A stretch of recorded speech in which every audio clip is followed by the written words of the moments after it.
Welcome to waves media Telugu. Vinukonda పట్టణంలోని ప్రతి వార్డును అభివృద్ధి చేస్తూ ప్రజలకు మౌలిక వసతులు కల్పించే దిశగా పయనిస్తున్నామని ప్రభుత్వ సీనియర్ శాసనసభ్యులు జీవి ఆంజనేయులు అన్నారు. పట్టణంలోని 32వ వార్డు నూతనంగా చేపట్టిన సీసీ రోడ్డును శుక్రవారం ఆయన ప్రారంభించారు.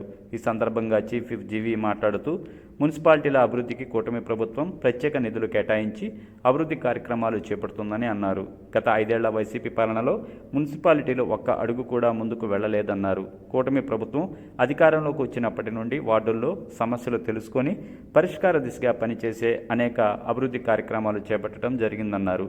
పట్టణంలోని ప్రతి వార్డులో ప్రజా సమస్యలను తెలుసుకొని మౌలిక వసతులు కల్పించడంతో పాటు వివిధ అభివృద్ధి కార్యక్రమాలు చేపడుతున్నామని వివరించారు. 32వ వార్డు కౌన్సిలర్ వాసిరెడ్డి లింగమూర్తి ఆధ్వర్యంలో 31, 32 వార్డులో అనేక సమస్యలను ప్రభుత్వం దృష్టికి తీసుకురావటం, నిధులు కేటాయించిన వెంటనే లింగమూర్తి చొరవతో సీసీ రోడ్లు, డ్రైనేజీ, త్రాగునీటి పైప్లైన్ నిర్మాణం పనులు పూర్తి చేయటం అభినందనీయమని అన్నారు.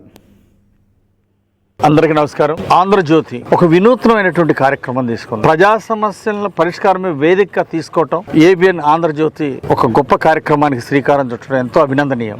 అక్షరం అండగా, పరిష్కారం ఎజెండాగా ఒక మంచి కార్యక్రమాన్ని తీసుకున్నారు. దీని ద్వారా ప్రజా సమస్యల్ని ఎప్పటికప్పుడు ప్రభుత్వం దృష్టికి తీసుకురావడం, శాసనసభ్యుల దృష్టికి తీసుకురావడం, అధికారుల దృష్టికి తీసుకెళ్లడం, దీని ద్వారా ప్రజా సమస్యల పరిష్కారం అయినందుకు నాకు చాలా ఆనందంగా ఉంది. వినుకొండ టౌన్లో ఏబిఎన్ ఆంధ్రజ్యోతి వారి ప్రోగ్రాం చేశాం. ఆ సమస్యలు మా దృష్టికి వచ్చింది. సమస్యలను చూసాం. 2 నెలల్లోనే సమస్యలు పరిష్కరించాం.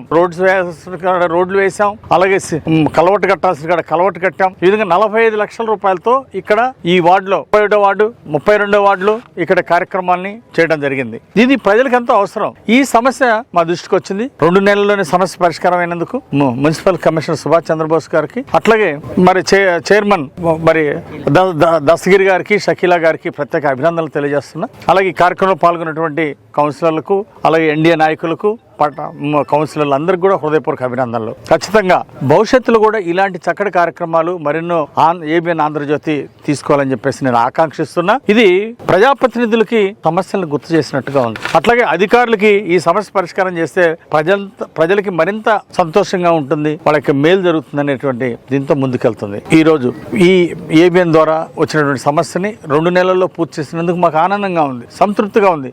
ఇక్కడ ప్రజలు ఆనందంగా ఉన్నారు. ఇక్కడ ఆనందంగా ఉండటమే కాదండి, రాష్ట్ర వ్యాప్తంగా ప్రజలందరూ కూడా చాలా సంతోషంగా ఉన్నారు. వాళ్ళందరికీ సంక్షేమ పథకాలు అందరూ అభినందిస్తున్నారు. చంద్రబాబు గారి ప్రభుత్వాన్ని, ఎన్డీఏ పాలన గొప్పగా ఉందని అభినందిస్తున్నారు. అభివృద్ధి అంతా ఉంది కాబట్టి పల్లె పండుగతో గ్రామాలు అభివృద్ధి చెందుతున్నాయి. పట్టణాలకి ప్రత్యేకంగా చంద్రబాబు నాయుడు గారు దృష్టి పెట్టి ప్రత్యేక నిధులు ఇస్తున్నారు కాబట్టి